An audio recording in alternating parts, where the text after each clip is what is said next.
Assalamualaikum warahmatullahi wabarakatuh. Berjumpa kembali dengan channel Las Asih Klaten, Emak mau langsing. Kali ini akan membahas tentang menu berbuka puasa dan menu sahur. Menu apakah yang terbaik untuk menggantikan mikronutrisi yang keluar saat kita buang air kecil, kemudian asupan mineralnya juga, karena saat berpuasa tidak ada asupan cairan, otomatis tubuh akan mengambil cadangan makanan yang berada dalam lemak tubuh itu, yang berada dalam massa otot itu, untuk memenuhi cairan di dalam tubuh supaya nggak dehidrasi. Itu secara alami tubuh akan mempertahankan diri dengan mengambil cadangan makanan. Saat mengambil cadangan makanan, otomatis banyak mineral yang ikut terbawa keluar, tidak ada asupan selama berpuasa. Jadi tipsnya adalah menggantikan cairan tersebut pada saat berbuka puasa. Berbuka puasa sunnah rasulnya minum air putih dan kurma. Kurmanya rudop ya teman-teman. Kalau kurma yang ada di Indonesia ini kebanyakan kurma susu, hati-hati. Itu kurma kering yang direndam pakai gula. Glukosanya terlalu tinggi, gulanya terlalu tinggi. Jadi kalau tidak ada rudop, ajwa juga boleh ya. Tapi kalau untuk kurma yang biasa, ya boleh juga, terserah, tapi itu gulanya tinggi. Termasuknya jenis makanan yang gula tinggi. Makan manis bukan sunnah. Makan manis itu iklan. Kita banyak terjebak dengan kata-kata berbukalah dengan yang manis. Coba browsing lagi, apakah berbuka puasa dengan yang manis itu sunnah? Ternyata bukan. Jangan sampai salah kaprah, jangan sampai salah pengertian. Sunnah rasulnya itu adalah 3 teguk air putih, 3 butir kurma nabi ya. Kalau kita ingin menggantikan mineral yang terbuang pada saat kita berpuasa, berbuka puasanya menunya usahakan dengan kaldu tulang. Kaldu tulang itu nutrisinya lengkap dan mudah terserap, sangat bagus untuk menggantikan nutrisi, menggantikan mineral, menggantikan mikronutrisi yang terbawa keluar saat kita buang air kecil pada saat berpuasa. Contoh menunya supaya kaldu tulang itu terasa enak adalah soto ayam, soto daging. Kalau misalkan punyanya kaldu tulang sapi, apakah enak kalau dikasih ampasnya ayam? Enak, Bu. Jadi kita bikinnya kaldu tulang sapi, tulang skengkel sapi. Kemudian membuat ampas dari sotonya itu pakai ayam goreng. Bisa, ayam gorengnya disuir, kasih daun bawang, seledri, bawang goreng, siramkan kaldunya. Itu salah satu tips agar kita bisa mengkonsumsi kaldu tulang dengan rasa yang sedap. Atau kita sudah persiapkan bakso yang low carb. Bakso low carb sudah ada resepnya di channel Las Asih Klaten, silahkan dibuka. Terus kaldu yang kita punya dibumbuin lada sama bawang putih. Ladanya mentah saja, Bu. Lada mentah, bawang putih mentah, dikasih minyak goreng sedikit, diemin. Bikin lada sama bawang putihnya itu misalkan habis asar, nanti begitu mau buka puasa ambil tuh lada sama bawang putih yang sudah ada minyak gorengnya itu, masukkan ke kaldunya. Ambil kaldu seperlunya. Kita butuh misalkan 2 gelas atau mau konsumsi 3 gelas. Taruh di panci yang lain, kemudian bakso yang sudah di frozen karena kita sudah persiapkan dari kemarin atau hari ini baru bikin. Ambil baksonya, rebus pakai kaldu, bumbuin pakai lada bawang putih yang sudah disiram minyak tadi. Kemudian ditaburin bawang goreng. itu sedap, bikin bahagia. Kalau makan yang sedap, yang seger, begitu kita selesai makan badan terasa enak, itu nagih. Besok bakalan pakai menu itu lagi. Pertama saya buka puasa dengan kaldu. Yang ada di bayangan otak saya enek nggak ya? Yang saya persiapkan, saya nyeduh teh hijau dulu. Teh hijaunya ini yang recommended itu minimalnya kepala jenggot. Kalau mau merek yang lebih bagus nggak masalah. Kalau merek yang sedang-sedang aja, harganya sedang-sedang aja, itu kepala jenggot. Karena pada saat buka puasa saya teh hijau buat kumur aja, nggak saya telan, hilangin minyak-minyak yang nempel di mulut itu. Kalau sekarang udah kebal ya, tapi ini yang kita bicarakan adalah awal-awal kalau misalkan mencoba untuk berbuka puasa menunya low carb, menunya sumber hewani. Kenapa sumber hewani tidak dicampur dengan karbohidrat? Supaya penyerapan nutrisinya sempurna. Sumber hewaninya berada 6 jam di dalam lambung, sesudah 6 jam baru buka lalu masuk usus, kemudian dicerna sama tubuh, diserap nutrisinya sama usus dengan sempurna. Jadi nggak sia-sia kita makan. Emak-emak harus sehat saat puasa karena mempersiapkan menu untuk anak-anak, mempersiapkan ibadahnya maksimal, mempersiapkan kegiatan yang lain, mungkin ada kegiatan sosial dan sebagainya. Pastikan aktif, tidak banyak tidur. Itu menu berbuka puasa. Lanjut, malamnya usahakan sesudah makan kumur teh hijau, minum air putih. Pada saat buka puasa kadang-kadang haus banget ya, nafsu bisalah minum 2 gelas kadang-kadang. Kalau nggak kuat ya segelas aja, nggak usah dipaksa. Kalau lapar lanjut makan soto. Kalau ternyata sudah kenyang dengan air putih dan kaldu ya sudah, nggak usah makan dulu. Makannya jam berapa? Sesudah sholat taraweh atau sebelum sholat taraweh, nggak apa-apa. Sebelum sholat taraweh makan, sesudah sholat taraweh tinggal ngemilnya.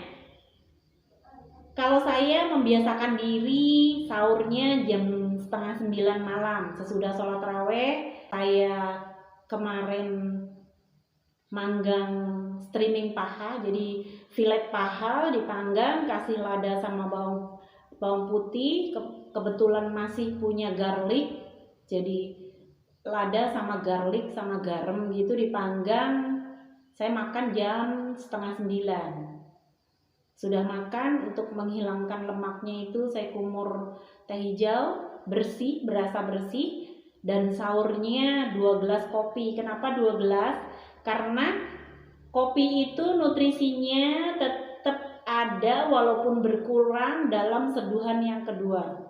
Mana aja gitu loh. Kalau kopi diseduh sekali terus dibuang, saya merasa sayang karena pernah main di kebun kopi, kemudian konsultasi sama ahli kopi bagaimana cara terbaik menyeduh kopi. Apapun tekniknya nyeduh kopi semuanya bagus.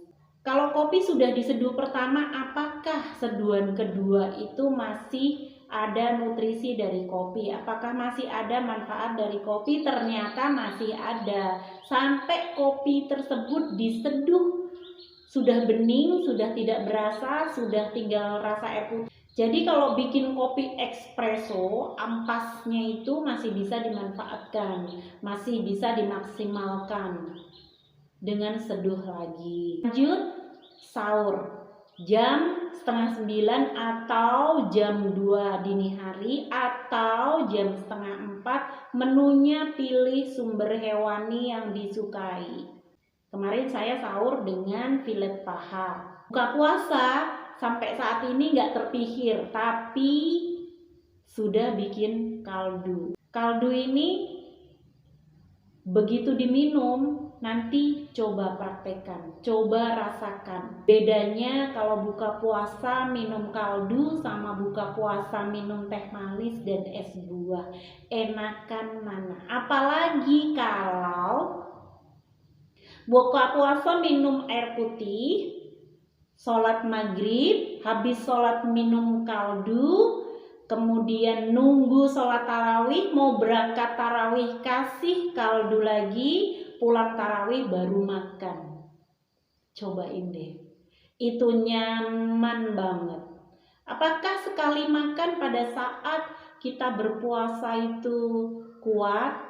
Kalau yang sudah terbiasa kuat, tapi kalau baru pertama kali memakai metode berbuka puasa dengan sumber hewani, habis maghrib makan aja. Supaya kaldu masuk tadi ya, soto ayam. Siapkan ayam dari siang, diungkep dulu boleh. Atau ayam mentah terus dipanggang atau digoreng, kemudian diiris buat ampas soto, boleh. Usahakan yang menu itu yang bikin kita semangat untuk makan. Yang suka pedes, gak apa-apa loh makan pedes. Seger. Beneran seger. Jadi sotonya itu pedes gitu, seger. Sesudah maghrib, sudah sholat maghrib, sudah berbuka puasa dengan menu soto, kemudian sholat tarawih, pulang makan lagi. Kasih telur rebus sotonya. Telur rebus dibelah, terus pakai cabai juga, kaldunya bisa masuk lagi, ya kan? Jadi kaldunya 2 kali makan, habis maghrib sama habis isya. Yakin nggak itu kuat perutnya? Makan banyak tapi ternyata nafsunya nggak ada, makan jeruk aja 1 biji yang kecil. Kalau yang gede paruan sama anak-anak. Supaya nafsu makan. Nggak nafsu makan nih pas buka puasa, makan kurmanya, kalau yang kurma susu 1 saja, itu sudah membangkitkan nafsu makan nanti. Beda sama rudop ya. Kalau rudop makan 1 sampai besok kenyang. Rudop makan 3 butir apalagi. Rudop makan 7, Masya Allah itu kenyang banget. Tapi biayanya tinggi, rudop 250.000 itu cuma berapa biji doang, tapi nutrisinya dia full. Tapi glukosanya dia rendah. Diserap oleh tubuh dengan sempurna, makanya Nabi itu kuat. Ternyata rudop itu bikin kenyang. Lebihin makan nasi. Itu untuk saya. Ini saya sedang bercerita tentang pengalaman saya. Kalau saya buka puasa dengan rudop tuh rasanya seperti apa gitu. Kemudian kalau buka puasa dengan kaldu rasanya seperti apa, buka puasa dengan sumber hewani rasanya seperti apa. Buka puasa yang kebanyakan sayur untuk saya, banyakan gas keluar, jadi batal melulu wudunya, nggak bisa jaga wudu. Begitu sumber hewani saja yang masuk, alhamdulillah jarang buang gas. Kalau mau buang air besar baru ada gas. Nah itu tandanya bentar lagi saya bakalan buang air besar untuk saya. Kalau emang kesiangan sahur jam 4 nggak apa-apa juga kok. Kalau yang baru-baru memakai metode low carb untuk sahur dan berbuka, kalau saya menganjurkan tetap wajib sahur. Bahkan kaldu masuk. Jadi begitu bangun tidur, sudah siap kaldu dulu, hangatkan kaldu, atau mau sudah ada dari sore disiapkan, sudah dibumbuin soto misalkan, tinggal nambahin cabai, minum dulu kaldunya, baru lakukan aktivitas yang lain, baru makan sahur. Ribet nggak sih kalau misalkan kita selalu makan dan berbuka puasa dengan sumber hewani? Tidak ribet, karena sekarang banyak sumber hewani yang sudah dibekukan. Slice daging itu yang sudah tipis-tipis itu sudah dibekukan, tinggal taruh kulkas, udah nggak beku kan, panggang pas mau sahur sebentar saja matang, tipis banget. Ceplok telur yang paling praktis. Mau menu yang lengkap, ayam geprek pakai lalap, boleh. Usahakan kalau baru pertama kali mencoba untuk menu low carb, makan sahur. Buka puasa segera makan. Jadi buka puasa dan sahur menunya sumber hewani yang disukai. Untuk hari pertama ini saya kasih tips soto ayam. Sahurnya geprek ayam, boleh pakai timun sama sayuran. Kalau pingin nggak buang gas, ya sudah, geprek ayam aja, itu cabenya sudah ada karbohidratnya. Kalau misalkan ada waktu luang, bikin aja rendang. Rendang itu kan bumbunya itu kan udah banyak karbo, tapi nggak terlalu tinggi kan karbonya karena dari santan. Nah itu buka puasa rendang, sahur rendang, tambah telur. Jadi bumbu rendang itu dicocol pakai telur rebus atau ceplok telur. Mantap, enak banget. Oke ya, itu aja tipsnya untuk hari pertama puasa. Silahkan dicoba, silahkan tulis komentar, silahkan tulis usul dan saran, silahkan tulis koreksi kalau saya ada salah kata, sudah diedit tapi ternyata masih mungkin meleng, ada salah maksudnya apa, yang keluar apa. Kritik dan sarannya selalu ditunggu. Mohon maaf bila ada khilaf, mohon maaf bila ada kata yang salah. Wabillahi taufik wal hidayah. Wassalamualaikum warahmatullahi wabarakatuh. Like ya, share dan komentar. Share ke teman-teman yang lain, semoga bermanfaat. Dadah. Terima kasih.